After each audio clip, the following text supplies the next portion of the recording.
Welcome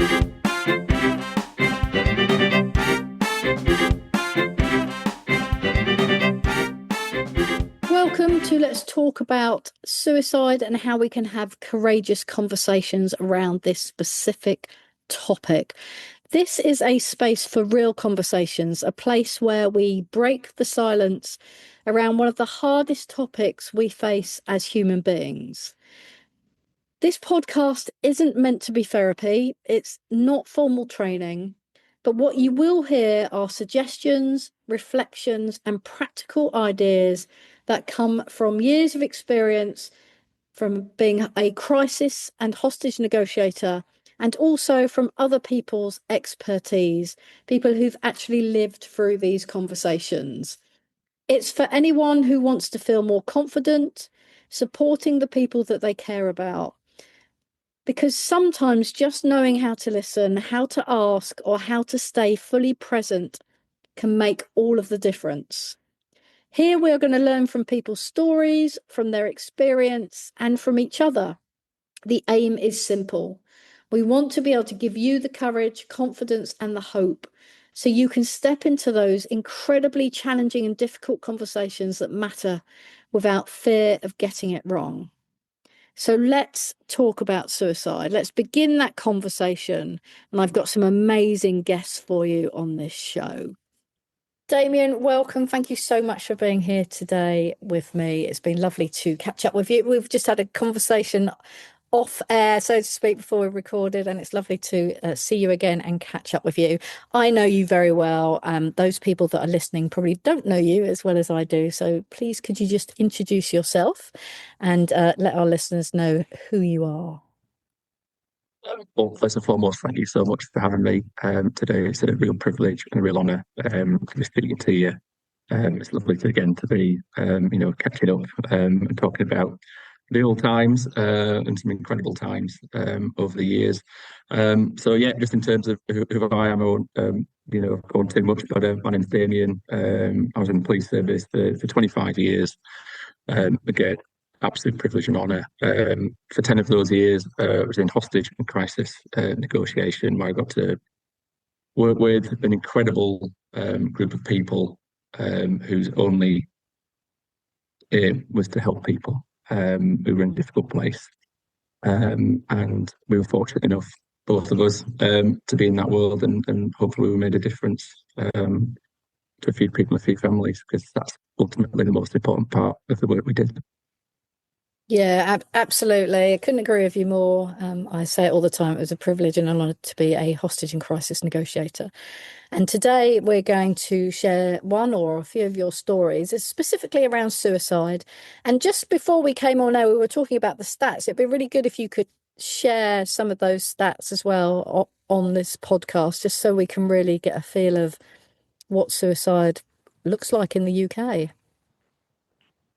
Yeah, and I think, we know each other well. I think what you're doing this morning, actually been talking about the subject of suicide, is really, really important. And it's really brave, and it's something we don't talk about enough. There's been probably quite a seismic change recently in society around recognising mental health and mental health issues, and that's absolutely fantastic. And long may that continue, and hopefully it gets the spotlight and the investment, everything that goes with it, to really make a difference to people. But what we still don't talk about enough is suicide. And actually that can be the end of some mental health issues, and can be the reason why people take their own lives. And I think the word suicide sometimes just sends a chill. It certainly sends a chill down my spine. And the statistics are absolutely frightening. They really are. It's obviously a really, really complex subject for a variety of reasons. But just some of the ones I've picked out, which I think are staggering, quite frankly, are as follows. Globally, around 750,000 officially take their own lives. It's probably double, at least, because due to the way suicides are recorded and the unreliable data, which are often driven by cultural, social, religious types of reasons. I think there's only 80 countries worldwide who've got reliable-ish, in brackets, data. The UK obviously being one of them. But within the UK, and the most recent statistics, and this is from the Samaritans website, so it's all open source Yeah. data in the 2023 statistics, 7,055 people took their own lives, which is extraordinary. And to almost just contextualize that, in 2023, there was 590 murders. There was 1,624 road deaths. And yet suicide almost is treble that. Yet we're rightly horrified by murders and road, traffic deaths, and we do all these responses rightly to try and make the streets safer. Target guns, target knife crime, gun crime, gang crime to try and reduce murders. We try and make cars safer, roads safer, and rightly gets loads of focus. Where's the focus on something which causes almost 3 times as more harm? It's frightening.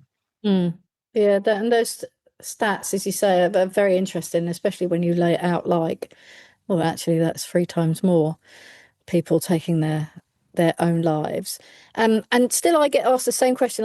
Is it when I was teaching on the course, on the national course, and you'll have had this, people were afraid to mention the word suicide because they felt that if they said that word, suicide, then it would put the thought in someone's head. And we know that's not true. There's been a lot of research around that. We also know that it is one of the hardest conversations to have because we don't want to get it wrong. And we don't want to say something that might offend somebody.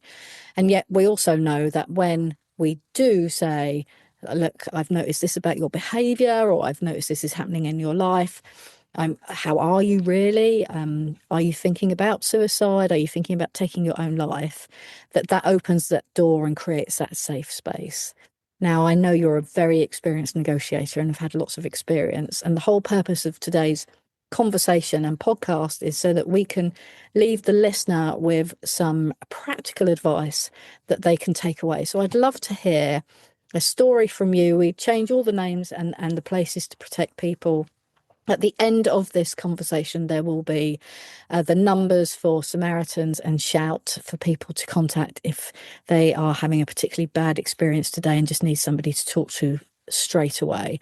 But for those people who have friends or relatives that they are concerned about and they want to start the conversation, then this is how we can help them. So over to you, Damo, please share, and I'll just chip in and ask you some questions towards the end. Thank you. I just wanted to pick up one point you said, and I think it's really, really crucial, and it has to be a really major takeaway from the talk today. People being scared to ask that question, are you thinking of taking your own life? Yeah. It's a terrifying question to ask. It is, but it's one that has to be asked. Unfortunately, it does, because that could be the question that makes the real difference. So I'm going to just talk about a story which actually probably led to me becoming a negotiator.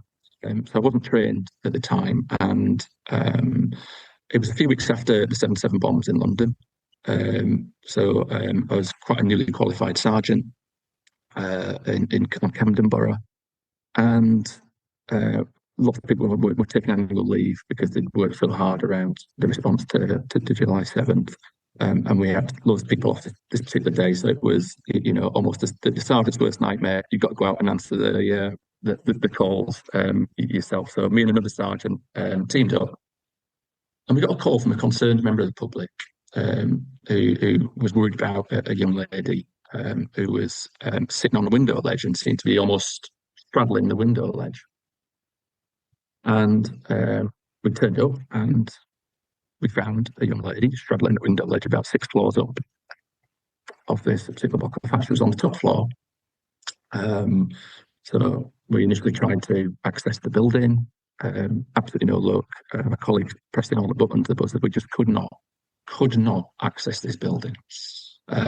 So I'm trying to engage with her from the street, talking up to her, and she's looking down, but she's not really sort of paying me too much attention, and she's saying things like, I'm just sunbathing, and it was a sunny day, so could it be?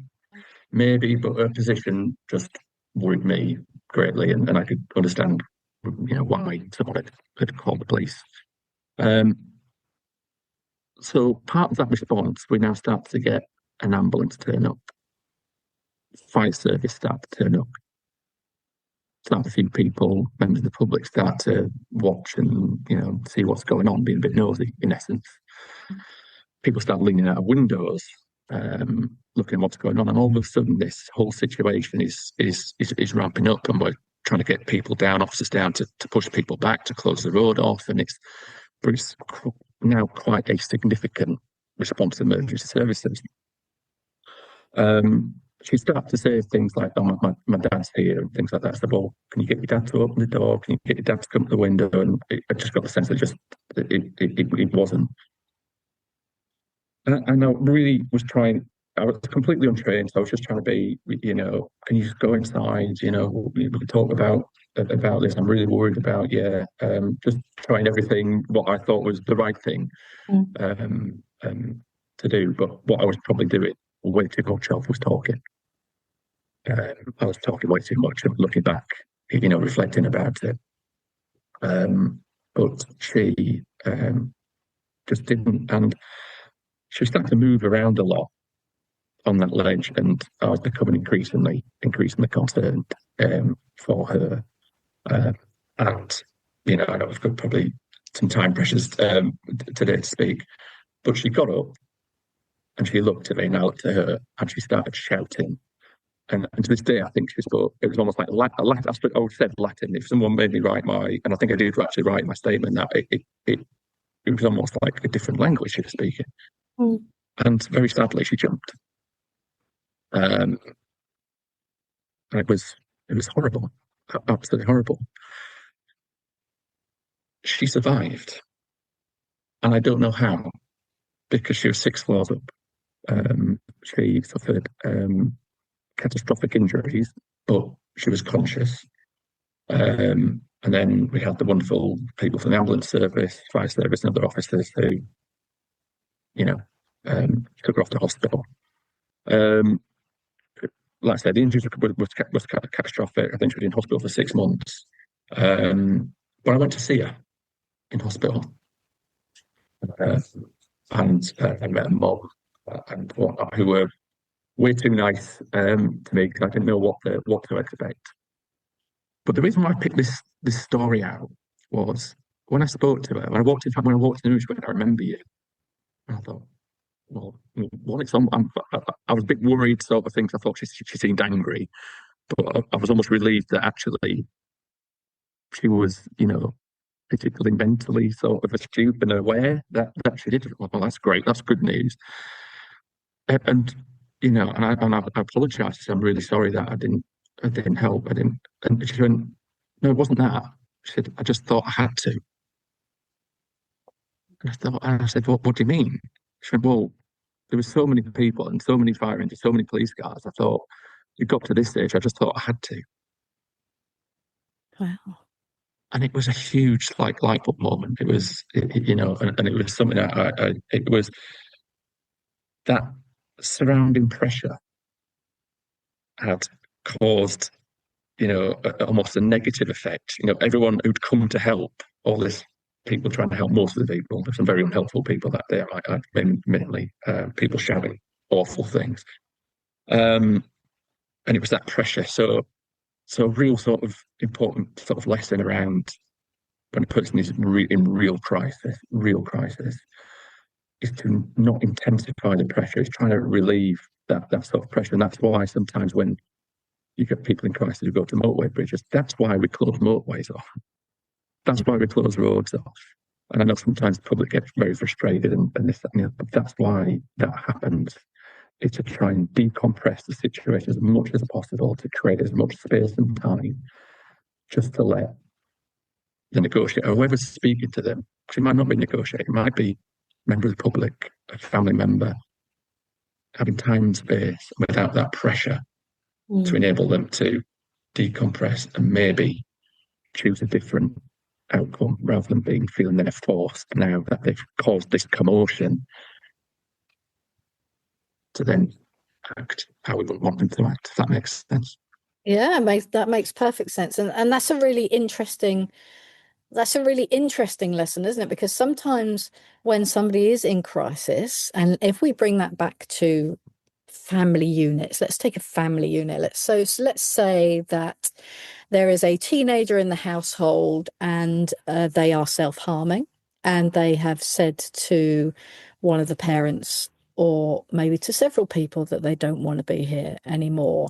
And our natural response, isn't it, especially when we're emotionally connected, and we both have children in our lives, so we know how hard that is with that emotional connection, is we then want to either smother it down and make it go away because it's really difficult to deal with, or we get lots of people involved, and all for the right reason, all for the right reasons. Like we might get the if with the mum, we might get the dad involved, or we might get the doctor involved, or we might get more friends involved, and then suddenly the young person has five, six, seven, eight different people talking, sometimes at them.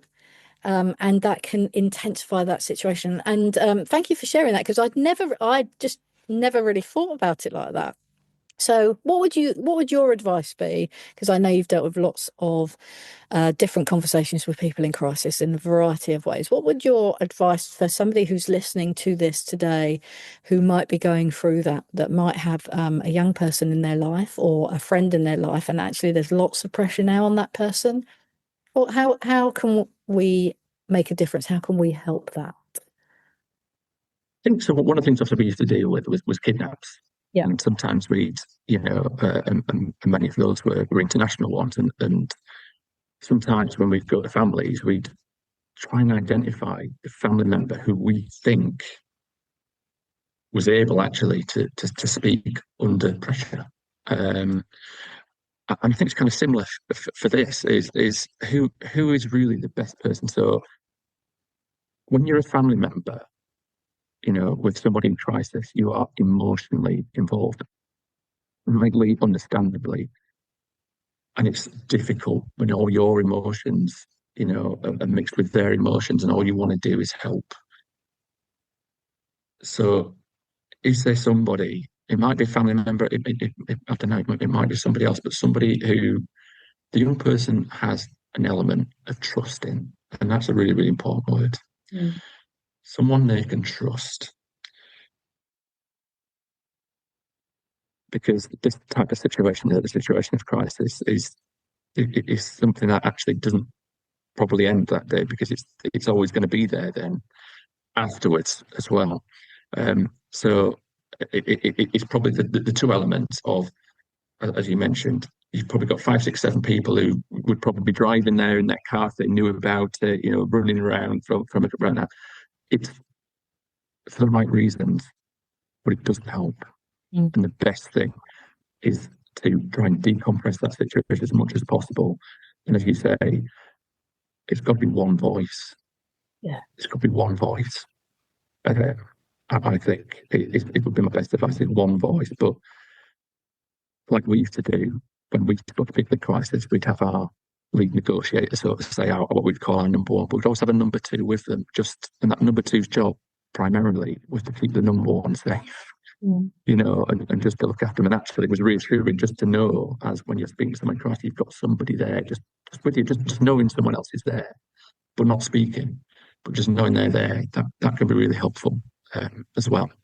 But it's really important that I think if you have one voice, one conversation going on, it just helps the person in crisis, because their mind might be so overactive, that I sometimes call it a fog. Sometimes you can't see, and your hearing's distorted as well in fog. Everything's distorted in the fog of the mind.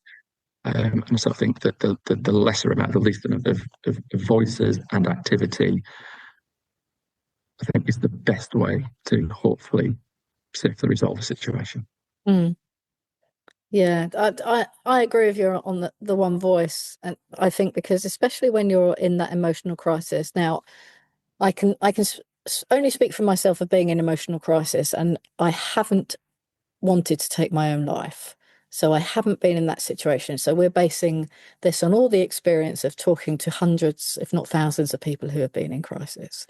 Yeah. And we definitely find that when you have one voice, it's that clarity, but it has to be somebody that you trust.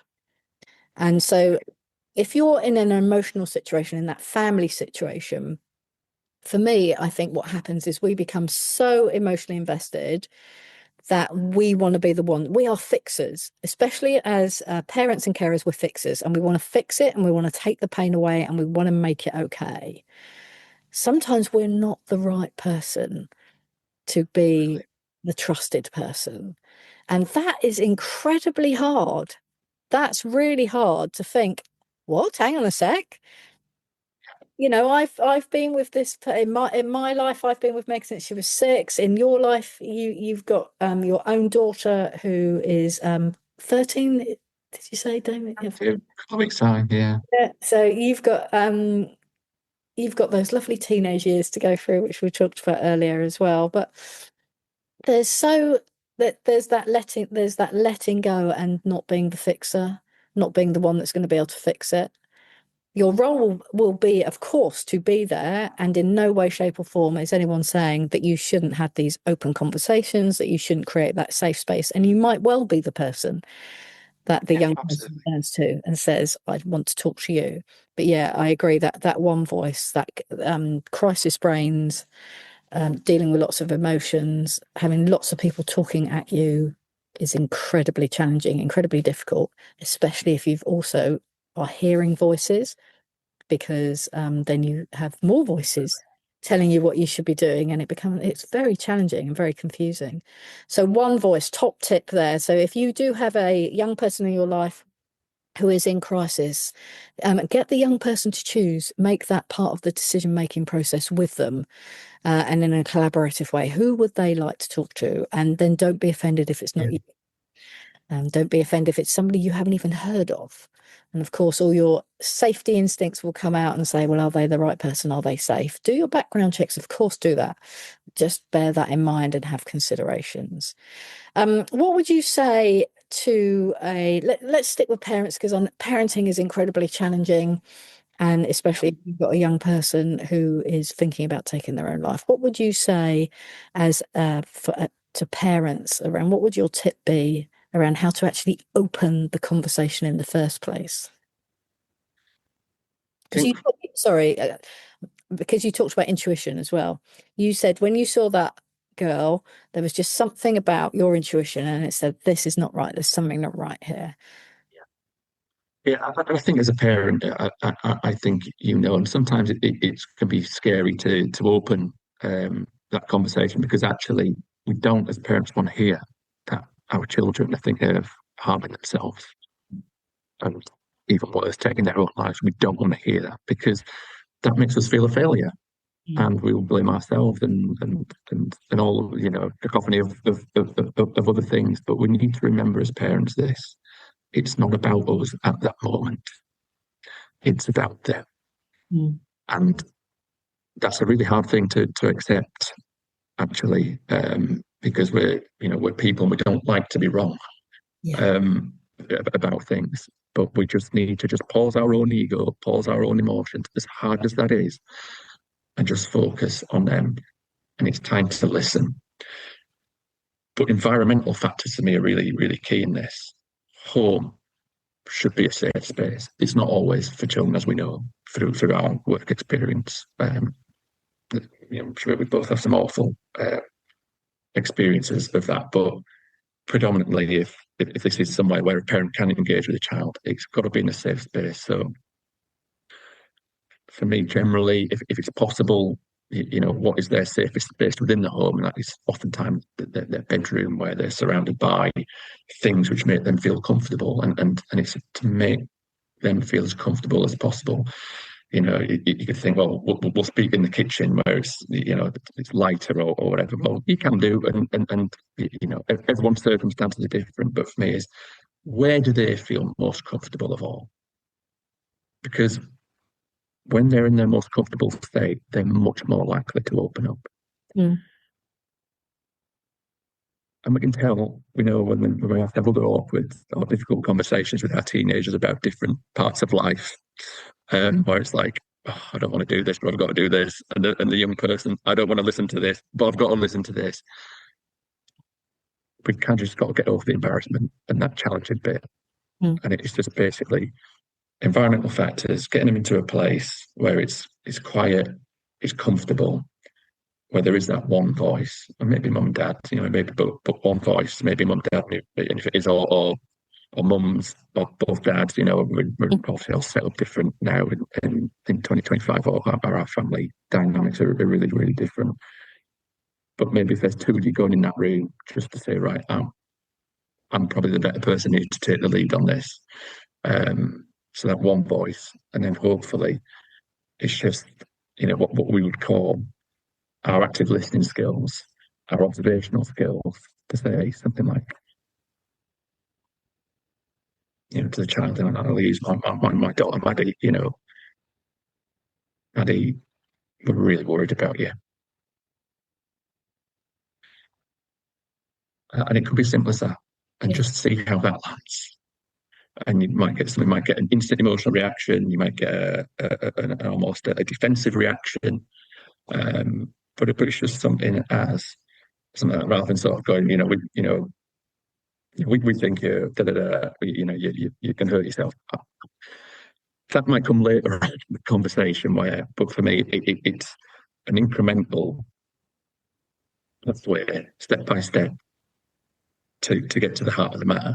But the important thing is you need to get to the heart of the matter at some point.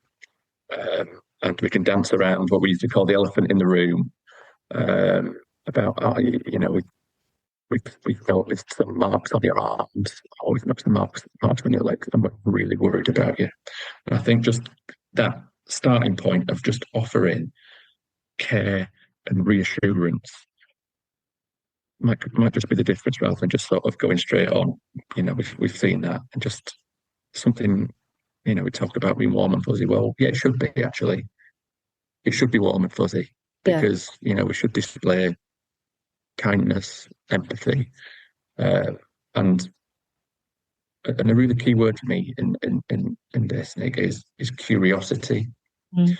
Being curious as to what is going on in their world, and just taking the time to allow them and not rushing it. Don't rush them for their answers, because if you give them that time and show that kindness and that caring, more times than not, they'll start to open up. Yeah.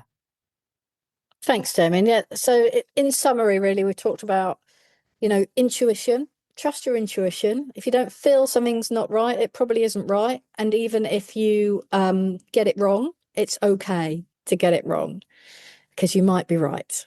And then you create the safe space. One voice. So if it's a group of you, it might be a group of friends, it might be a group of relatives, have one person do the talking, the person who's trusted. And that one voice might change. If your young person decides that they don't want to talk to you, they'd rather talk to somebody else, and that's okay. Ego, you talked about ego. I love, we talk about it in the world of negotiation. We have a phrase that is about leaving your ego at the door. And in any conversation with someone in crisis, it's not about us, it's about them, it's about what they're going through at the moment and how we can best help them, and creating that safe space. So having those conversations, not necessarily, right, come downstairs now, sit at the kitchen table, me and your other parent, your other carer, we've been having a chat, and now we'd like to have a conversation with you. Yeah, let's maybe go be out for a walk, out for a drive. We know from child psychology especially that these are the best places to have these conversations. So thank you so much. So for those people that are listening, I think there's some great tips there. I thank you for sharing that story as well, because sometimes that increase in the environment can put the pressure on another person. And I'm glad that I won't say that your story had a happy ending, but I'm glad that the young lady survived. So thank you so much for being here. Damian, is there anything else that you want to share before we wrap up our conversation? There is just one thing actually. It was just in the news yesterday. I don't know if you saw it, and I've just it really was powerful. Um, and it was a lady in the news. I'm just going to bring it up. 'Cause I want to get this right.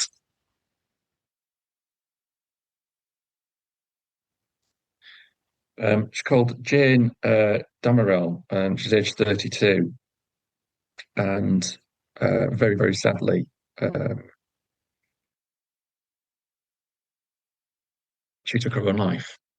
And the inquest has been this week, and she sounded quite an incredible lady. But the family made a statement, um, and she just sounded such a wonderful, warm, lovely person. But there was something in that statement which jumped out at me, and I thought they're absolutely right, and it's this, and being a young person or any person, uh, I thought it was incredible and powerful.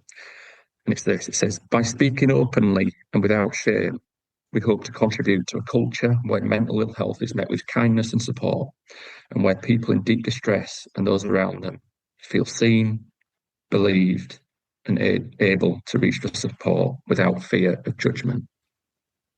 I thought it was magnificent.